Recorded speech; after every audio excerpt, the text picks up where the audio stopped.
Good. Okay. So that in this still on this example, then we know we know the two approaches how to determine the combination coefficient ABC. So right now, let me plug in the ABC here.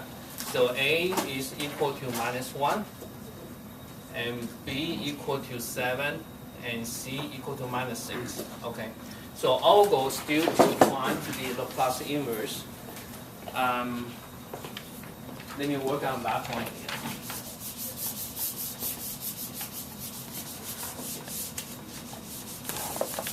So therefore, for our questions, we're going to find the Laplace inverse. So that means we're going to Laplace inverse of the three terms together.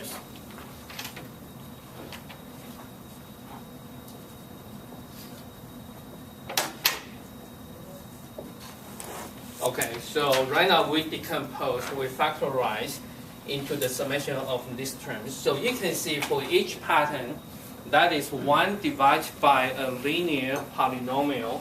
So look at the table here, we're looking for the pattern is this one, right? Using this one, okay. And here we have a combination of the three terms. So that means here we corresponding, we have a combination we're using this one. So basically, for this is a linear combination.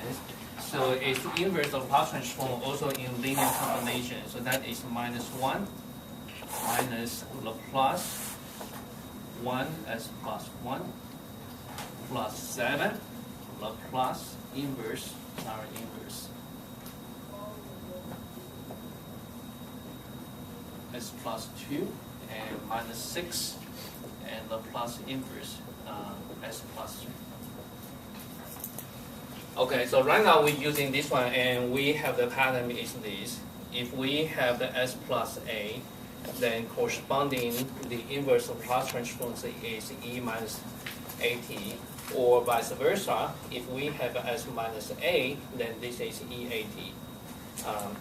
Whichever the form, we have this one. Okay, so using this kind of the template, then basically from here, are you able to see that quickly? So this one basically inverse of 1 over s plus a, that should be corresponding is a e to the minus t. Okay, and that coefficient minus, we get that one here. And 7, so this one is corresponding e minus 2t. And 6, this one is e minus 3t. That's it. Okay.